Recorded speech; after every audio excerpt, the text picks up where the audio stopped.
अच्छा, तो चलें शुरू करते हैं।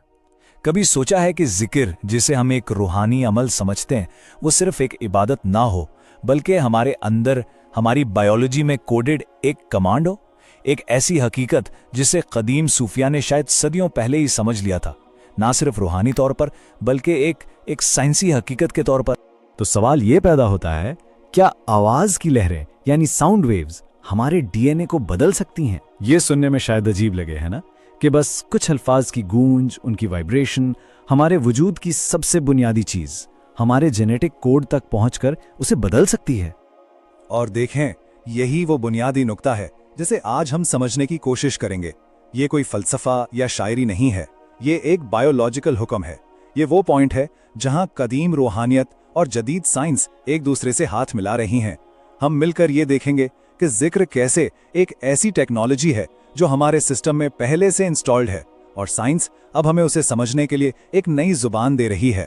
तो सबसे पहले आवाज से डीएनए तक के सफर को समझते हैं। सवाल यह है कि आखिर आवाज हमारे जिस्म पर असर डालती कैसे है। देखें, इसके पीछे एक बहुत सादा सा उसूल है। कायनात में हर चीज, एक छोटे से एटम से लेकर हमारे जिस्म के सेल्स तक, सब एक खास फ्रीक्वेंसी पर वाइब्रेट कर रहे हैं।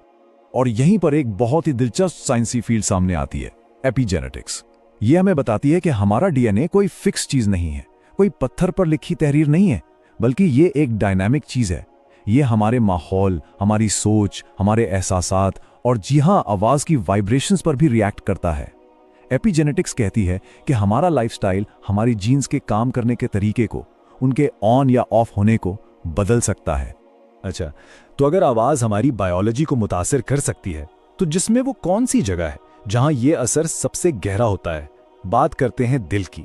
हम इसे सिर्फ एक इस्तारा समझते हैं, मोहब्बत का, जज्बात का। लेकिन क्या हो अगर ये सिर्फ इस्तारा ना हो? कदीम हिकमत और अब जदीद साइंस दोनों ही हमें बता रहे हैं कि दिल जहानत और समझबूझ का एक बहुत बड़ा मरकज है।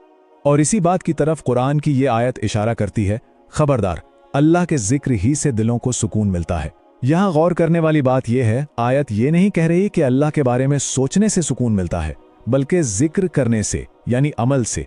ये एक फिजिकल प्रोसेस की तरफ इशारा है, एक बराह रास्त ताल्लुक। अब यहां आता है वो वाव मोमेंट जहां कदीम हिकमत और जदीद साइंस आपस में मिलते हैं।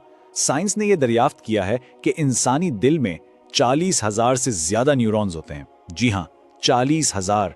ये एक तरह का छोटा दिमाग है जो हमारे सीने में धड़क रहा है। ये सिर्फ खून पंप नहीं करता, ये महसूस करता है, सीखता है और याद रखता है।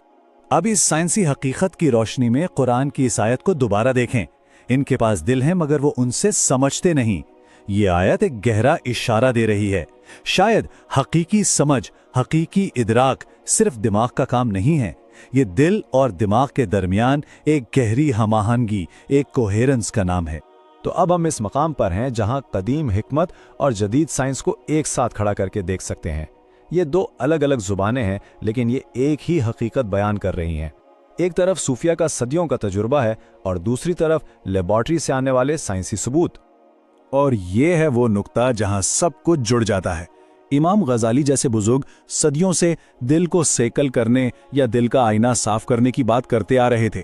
आज की न्यूरोसाइंस इसी कैफियत को न्यूरल और कार्डियक कोहेरेंस कहती है, यानी दिल और दिमाग का एक ही फ्रीक्वेंसी पर आ जाना, एक ही लय में धड़कना। नाम अलग है मगर हकीकत एक ही है। ये एक ऐसी अंदरूनी हालत है जहां हमारा पूरा वजूद हम आहंग हो जाता है।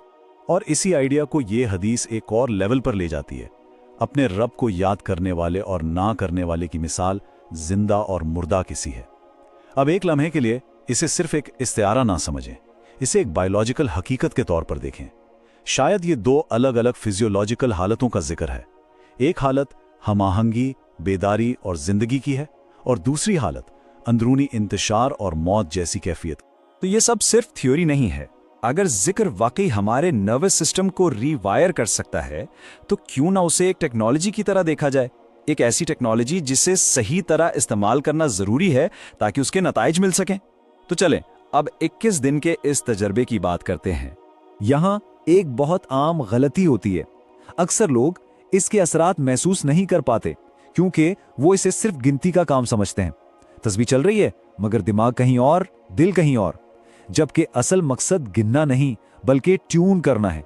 जैसे हम रेडियो को एक खास फ्रीक्वेंसी पर ट्यून करते हैं ना, बिल्कुल वैसे ही अपने वजूद को ट्यून करना है। जिक्र का मतलब शायद अल्लाह से कुछ कहना नहीं, बल्कि अल्लाह के नाम को अपने पूरे वजूद से गुजरने देना है, ताकि वो हमांगी पैदा हो। तो ये रहा एक बहुत ही सादा सूफी तरीका जिसे कोई भी आजमा सकता है। बहुत आसान है। पहला कदम, आराम से बैठ जाएं और अपना दाया हाथ सीने पर रखें। दूसरा कदम, नाक से आहिस्ता और गहरा सांस लें। तीसरा कदम, सांस बाहर निकालते हुए बहुत नरमी से अल्लाह का लफ्ज अदा करें। और चौथा कदम, बस यही अमल रोजाना 11 मिनट तक करना है 21 दिन के लिए। अहम बात नियत और ध्यान है। और इन 21 दिनों में इन तब्दीलियों को महसूस करने की कोशिश करें। क्या जज्बाती तौर पर खुद को ज्यादा मुस्तहकिम महसूस कर रहे हैं? क्या नींद की क्वालिटी बेहतर हुई है? क्या गुस्से या फौरी रद्द-ए-अमल पर कंट्रोल बढ़ा है? क्या अंदर एक खामोशी और सुकून का एहसास पैदा हुआ है? या विजदान यानी इंट्यूशन तेज हुई है? ये एक जाती तजुर्बा है जिसके नताइज हर एक को खुद ही मुशाहिदा करने। तो आखिर में हम इस एक सवाल पर बात ख़त्म करते हैं, क्या हम अल्लाह को याद कर रहे हैं या हम अल्लाह को ये मौका दे रहे हैं कि वो हमारे वजूद को असर नो तख्लीक करे? क्या ये सिर्फ याद करने का अमल है या अपने आप को उस आला ताकत के हवाले करने का अमल है ताकि वो हमें दोबारा तरतीब दे सके? इस पर ज़रूर सोचिएगा।